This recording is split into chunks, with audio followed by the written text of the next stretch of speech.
আজ আমাদের ঘরে মহাপ্রভু জগন্নাথকে ভোগ নিবেদন করা হয়েছে, তার আরতি করা হয়েছে। ভোগ নিবেদনে সবাই আমরা ভোগ আরতি করছি।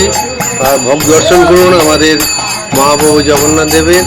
দুপুরবেলা আমরা ভোগ আরতি করছি, আর এই হলো ভোগের প্রসাদ নিবেদন করা হচ্ছে। সবাই আমরা এখানে ভোগ দর্শন করছি। মহাপ্রভুর ভোগ দর্শন করা খুবই দুর্লভ। আপনাদের সেই সৌভাগ্য আমি করে দিলাম, দেখুন। আর আমরাও সবাই মিলে আনন্দ করছি, প্রভুর আরাধনা করছি, নাম গান করছি। আপনাদের সামনে তুলে ধরলাম। ভিডিওটা ভালো লাগলে অবশ্যই একটু কমেন্টস করে জানাবেন।